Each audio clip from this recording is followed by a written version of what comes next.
1 Corinthians 7, verse 17, 24, 고린도전서 7장 17절에서 24절까지 말씀 봉독하겠습니다. 오직 주께서 각 사람에게 나눠주신 대로 하나님이 각 사람을 부르신 그대로 행하라. 내가 모든 교회에서 이와 같이 명하노라. 할례자로서 부르심을 받은 자가 있느냐? 무할례자가 되지 말며, 무할례자로 부르심을 받은 자가 있느냐? 할례를 받지 말라. 할례 받는 것도 아무것도 아니요 할례 받지 아니하는 것도 아무것도 아니로되 오직 하나님의 계명을 지킬 따름이니라. 각 사람은 부르심을 받은 그 부르심 그대로 지내라. 내가 종으로 있을 때 부르심을 받았느냐? 염려하지 말라. 그러나 내가 자유롭게 될 수 있거든 그것을 이용하라. 주 안에서 부르심을 받은 자는 종이라도 주께 속한 자유인이요 또 그와 같이 자유인으로 있을 때 부르심을 받은 자는 그리스도의 종이니라. 너희는 값으로 사신 것이니 사람들의 종이 되지 말라. 형제들아, 너희는 각각 부르심을 받은 그대로 하나님과 함께 거하라. 아멘. 살다 보면 뜻대로 일이 안 들어갈 때가 꽤 있죠. 아니, 상당히 많을 겁니다.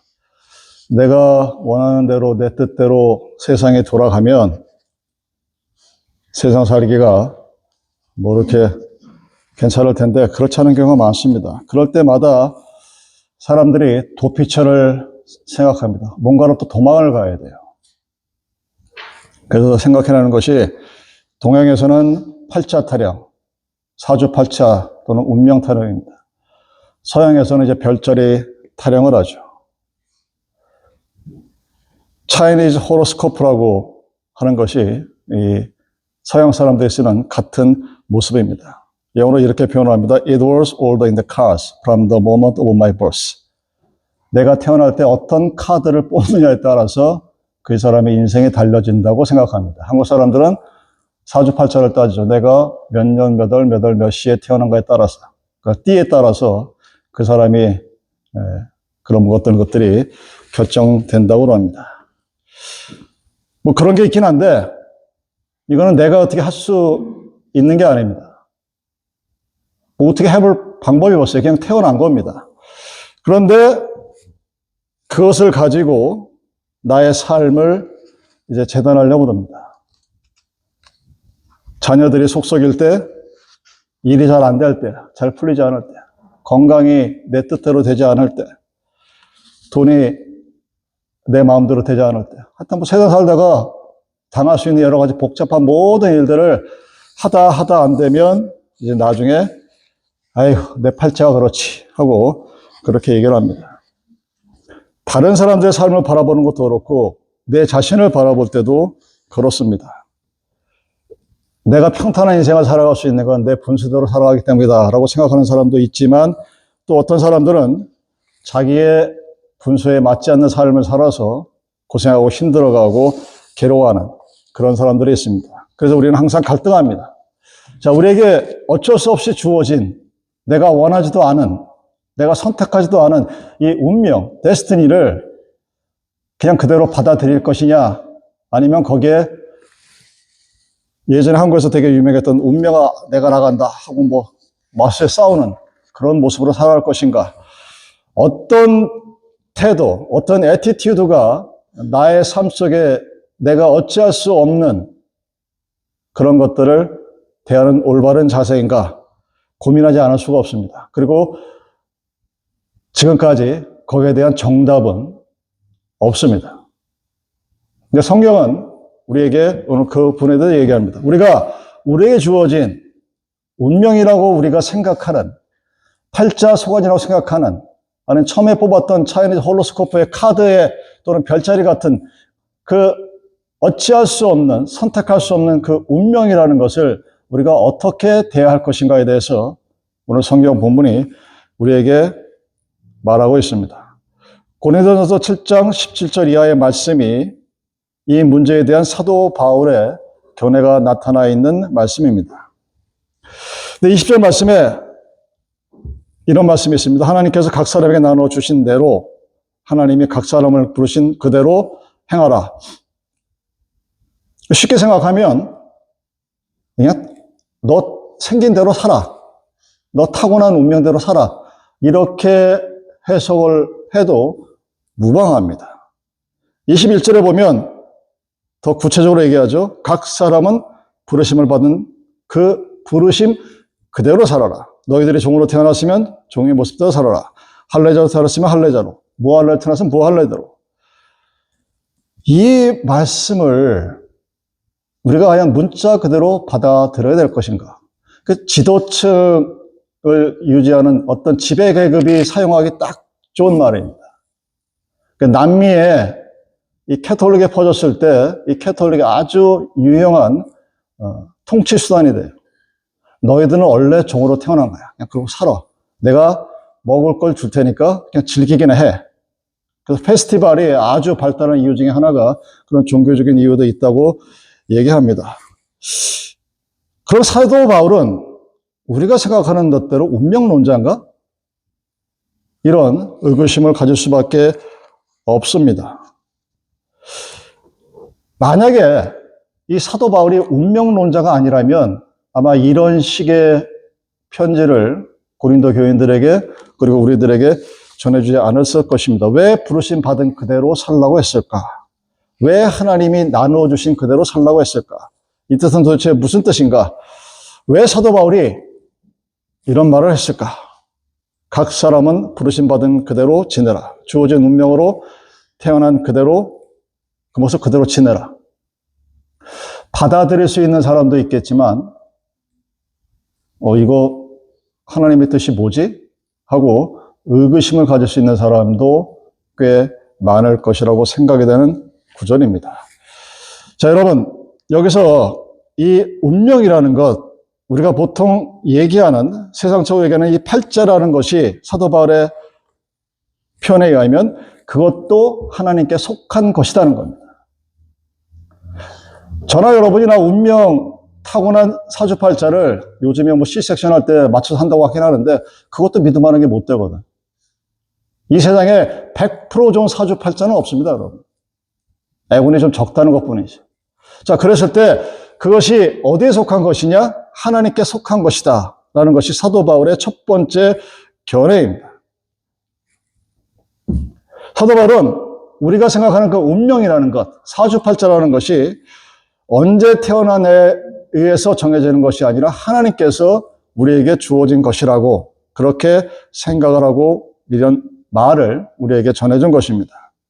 우리의 삶에 각자 주어진 여러 가지 이런저런 모습들, 우리들이 세상을 살아가면서 가슴에 아껴 살아가는 내가 운명을 대하는 자세, 그런 것들이 우연히 생긴 것이 아니고 저절로 생긴 것이 아니고 하나님께서 우리에게 전해주신 분깃이다, 사이드라, 포션이라 그런 얘기입니다.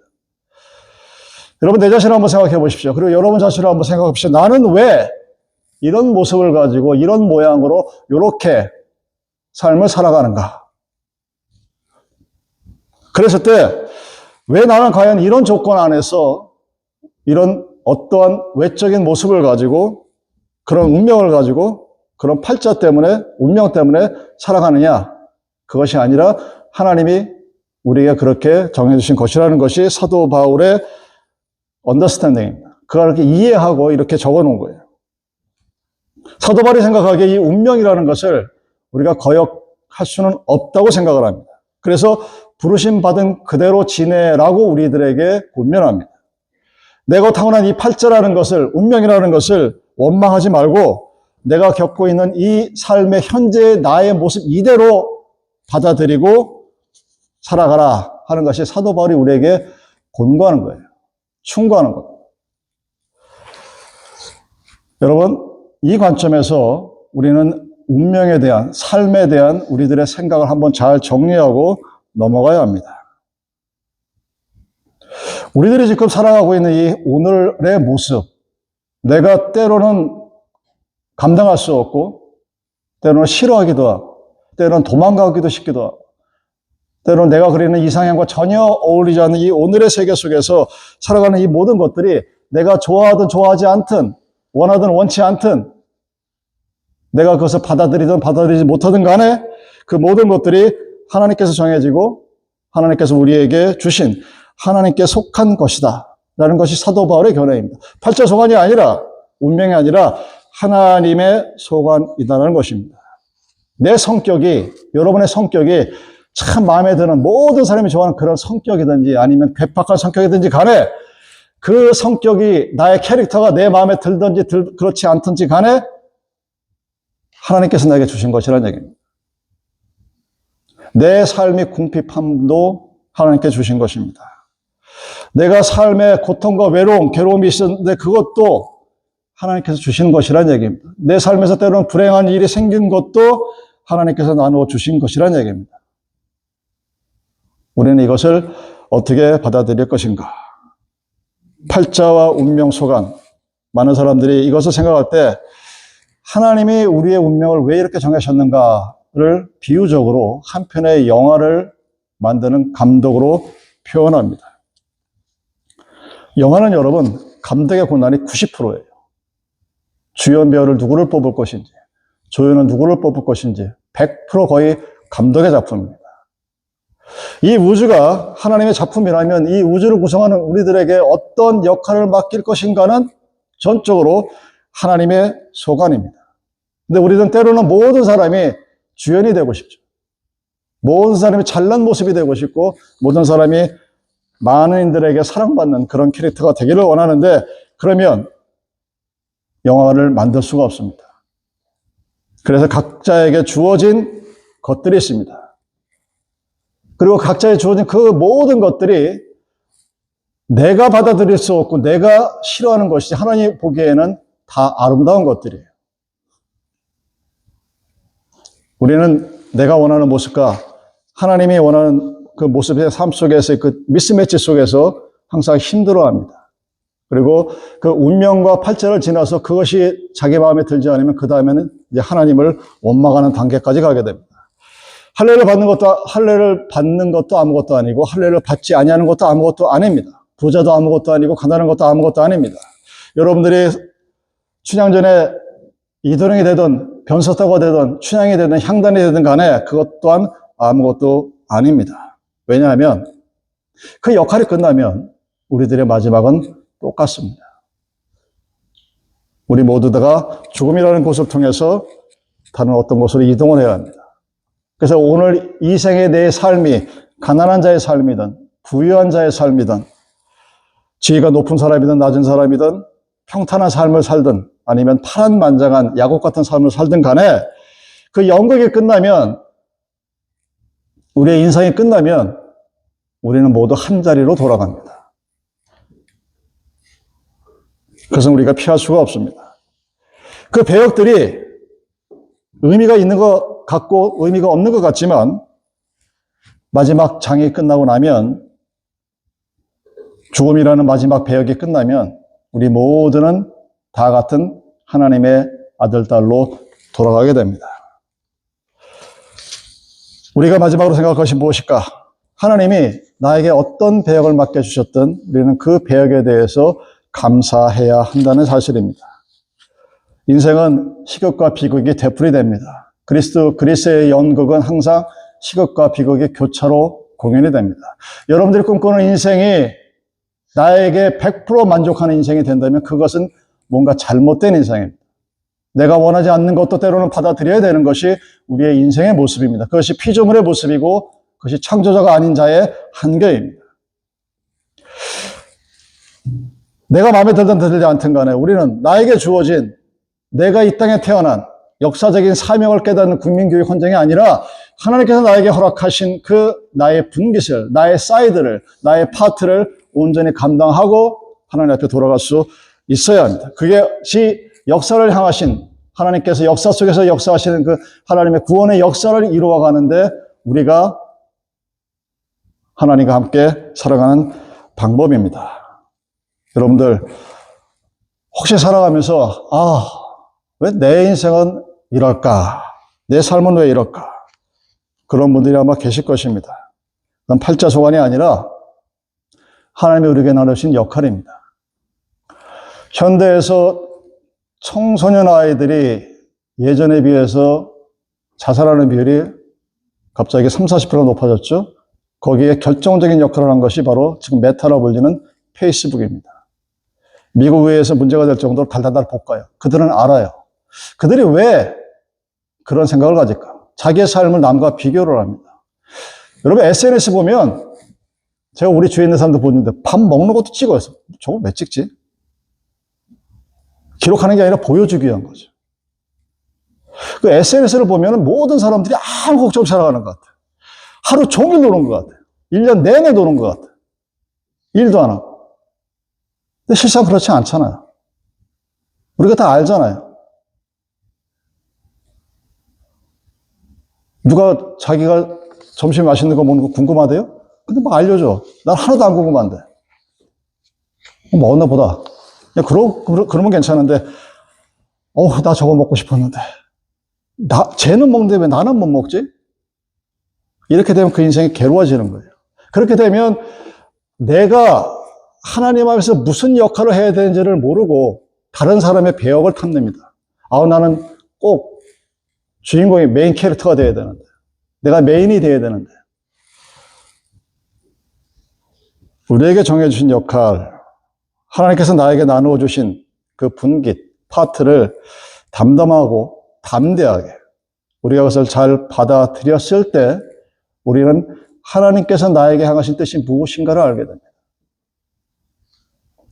많은 교회가 교회다운 역할을 하지 못하는 이유는 세상을 향해서 세상 것을 추하기 때문입니다. 제가 30년 지나서 확실히 깨달은 게 있어요. 예배를 통해서 하나님을 만나지 못하는 사람은 절대로 하나님을 못 만납니다. 그리고 혹 만났다 하더라도 삐딱한 길로 가게 돼 있어요. 그 예배가 신학입니다. theology is worship이에요. worship is theology. 예배와 신학을 통해서 하나님을 만나지 못하는 게 되면 이제 우리는 하나님이 나에게 향하신 그 뜻이 중요한 것이 아니라 내가 하나님께 향한 뜻이 중요하게 됩니다. 그럼 기도는 더 열정적이고 격정적이 될 수 있을지 모르겠지만 하나님이 나에게 하시는 소리는 듣지 못해요.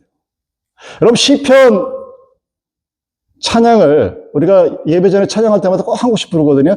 그 시편 찬양과 여러분들 부르는 또 다른 우리가 인간이 만든 두 가지 찬양을 놓고 가만히 한번 비교해 보세요.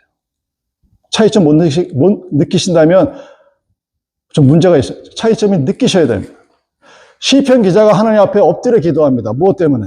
하나님의 뜻을 내가 알아서 내 육신의 모든 것들이 그것에 나가기 위해서 하나님의 도움을 간구하는 게 시편의 모든 시편의 기도들입니다.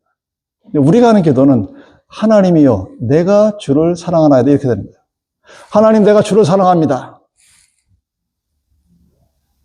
틀린 말은 아니지만 하나님이 나를 더 사랑하십니다. 그 관점의 차이가 바로 이 나에게 향한 오늘 나의 삶에 대한 하나님이 왜 나를 이렇게 만드셨을까? 나를 왜 이 모양으로 만드시고 성격은 또 이렇게 만들고 가정은 또 이렇게 만들고 부모는 또 이렇게 만나게 되고 하여튼 모든 것들이 받아들일 수 없게 되는 겁니다. 이런 마가복음 15장 20절 이하에 보면 구레네 시몬이라는 사람의 얘기가 나옵니다. 여러분 알다시피 하필이면 재수 없게 예수가 끌고 가는 십자가를 대신 지은 사람이에요. 참 요즘 말로 치면 엄청 재수 없는 놈이에요. 뭐 영광의 자리에 가는 것도 아니고 조의 자리에 끌려가는 그 십자가를 대신 비고 걸어갈 사람이었어요. 참 재수 없는 사람이고 세상적으로 보면 참 운 없는 사람이라고 얘기할 수 있겠지만 하나님에게는 그런 배역도 필요한 것입니다. 때때로 우리도 이 구레네 시몬처럼 억울하게 남의 십자가를 대신 질 때도 아마 있을 것입니다. 그럴 때 그 역할이 하나님께 주어졌다면 우리는 그것을 감당해야 합니다. 그 후에 어떤 일이 벌어질지 우리는 모르기 때문입니다. 여러분 사도 바울은 예수님을 만나지 않았으면 어땠을 것 같습니까? 요즘식으로 치면 떵 꾸리고 살다가 편히 살다가 죽을 사람이었어요. 그런데 굳이 예수님이 찾아오십니다. 여러분 사도행전 자세히 읽어보세요. 사울이 하나님 만나겠다고 찾아간 게 아닙니다. 사울이 하나님 있는 사람 때려 죽이겠다고 다메섹 도상을 밥도 굶어가면서 열심으로 하나님 때려 죽이겠다고 쫓아간 사람을 하나님이 만나주셨습니다. 세상에 그렇게 못된 놈이 없는 거예요. 근데 가만 내버려 뒀으면 세상에서 참 멋있게 살아갔을, 온갖 부귀영화 누리고 살아갔을 그 사람인데 하나님을 만나서 그 고생을 당합니다.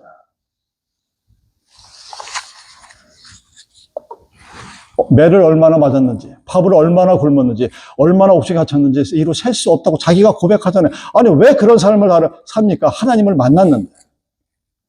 요나는 하나님을 도망갑니다. 쉬어서. 저 꼴도 보기 싫은 이방인들이 예수를, 하나님을 믿어? 말이 안 돼. 그 사랑이 아니야.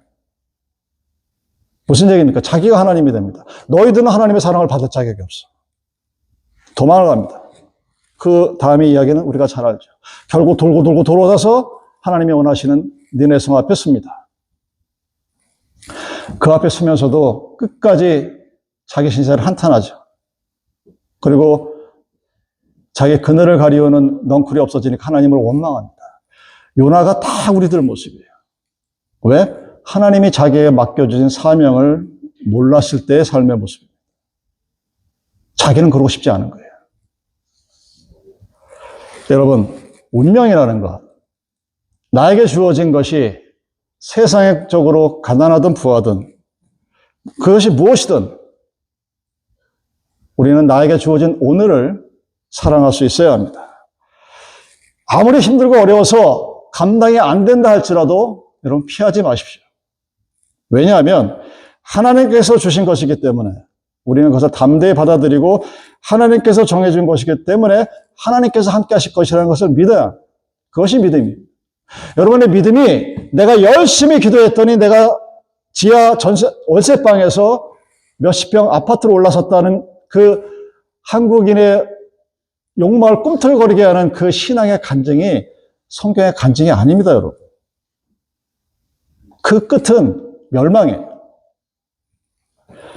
하나님께서 우리에게 주신 그 삶의 분깃이 비록 오늘이 내가 마음에 들지 않다 할지라도, 그리고 목사님 몰라서 그렇지 그렇게 살기는 너무 힘들고 어려워요 할지라도 하나님께서 나에게 주신 그 다음 말씀을 꼭 기억해 보시기 바랍니다. 마지막에 뭐라고 되어 있습니까? 형제들아 너희는 각각 부르심을 받은 그대로 하나님과 함께 거하라. 그 이야기는 임마누엘 하나님이 나의 삶의 모든 분깃에 함께 하시겠다는 것을 약속하는 말씀입니다. 그래 우리는 그 뒷말을 싹 잊어버려요. 하나님과 함께 거했을 때 그 오늘 나에게 주어진 그 운명의 어둡고 추악하고 아픈 그런 모든 모습들, 오늘 내가 만족하지 못하는 것들, 여러분들 내가 나의 삶을 괴롭히는 1%, 2%가 채워지지 않아서 여러분의 삶이 행복하지 않은 것이 아닙니다. 우린 그대로 행복할 수 있어요. 우린 그대로 감사할 수 있고 우린 그대로 기뻐할 수 있습니다. 왜? 하나님과 함께 거할 때는 그렇다는 얘기입니다. 여러분의 삶을, 여러분의 신앙의 삶을 한번 되돌아 보십시오. 여러분이 가정의 문제로 고통에 있고 사업 문제가 헷갈리고 여러 가지 고통과 번민 속에 계셨을 때 나의 주신 내가 지금 당하고 있는 그 고통과 어려움과 감당할 수 없는 삶의 무게에 대한 그 분깃에 하나님이 함께 계시는지 안 계시는지를 바라보셔야 됩니다. 하나님이 계시지 않으면 여러분들이 그것을 감당해야 합니다. 신홈의 글로리 없었으면 예수님이 끝까지 그 십자가를 지고 갔어야 됐습니다. 사도 바울이 하나님이 찾아오지 않았으면, 눈이 멀지 않았으면, 하나님을 만나지 않았으면 그런 세상적으로 풍요한 삶을 살았을지는 모르겠지만 성경에는 기록이 되지 않았을 것입니다. 여러분의 부르심이 무엇이든 간에 우리의 부르심 모두가 하나님의 삶의 모습입니다. 교회가 그 하나님 나라의 왕국을 상징하고 보여주는 모형이에요. 샘플입니다.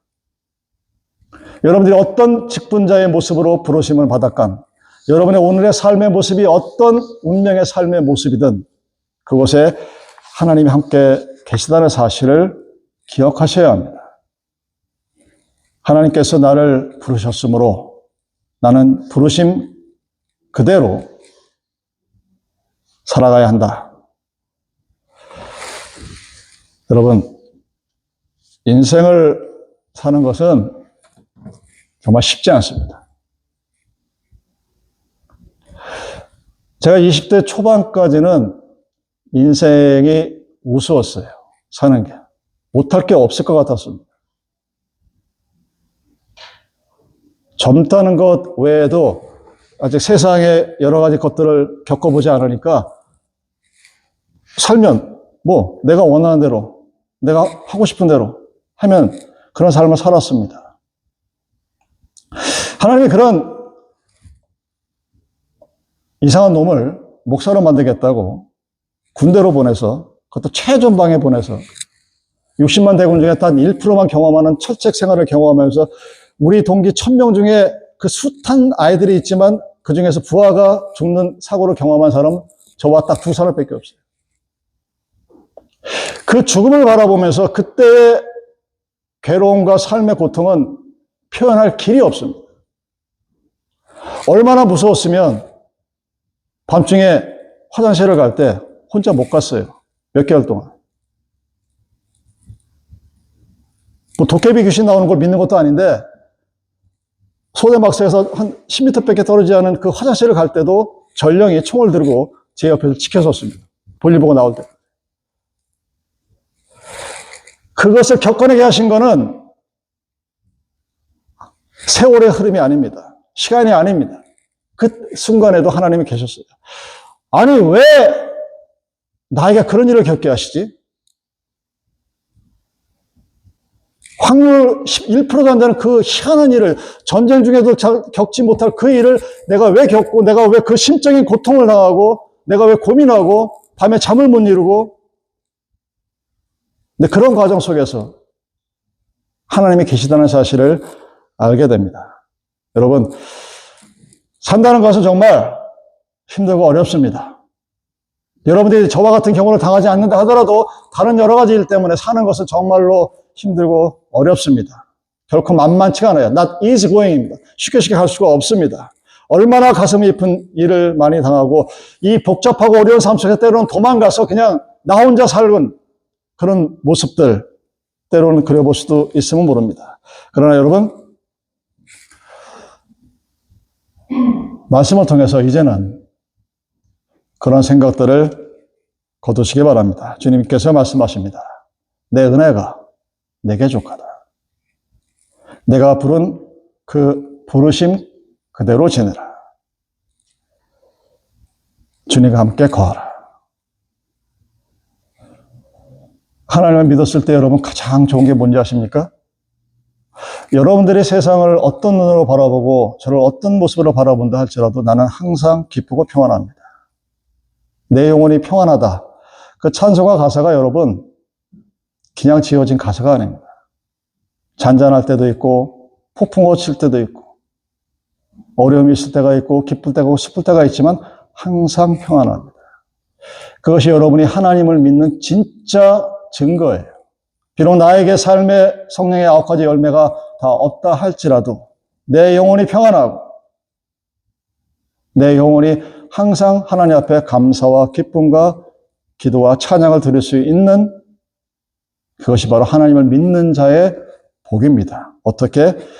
하나님께서 나에게 주신 나의 역할, my destiny, my part를 내가 담담히 그리고 담대하게 이겨낼 때 그리고 하나님과 함께 거하다.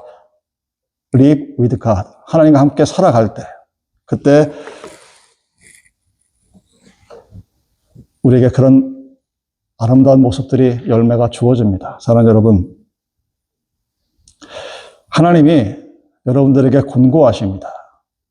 너희들 각 부르심 받은 그대로 살아라. 무할례자든 할례자든 가난하든 부하든 그랬을 때 그 괴로운 인생을 살아갈 때 누가 나와 함께 하시냐? 하나님이 함께 하시겠다고 약속하시는 것. 그것이 바로 성경의 말씀입니다. 기도하시겠습니다. 부르신 그대로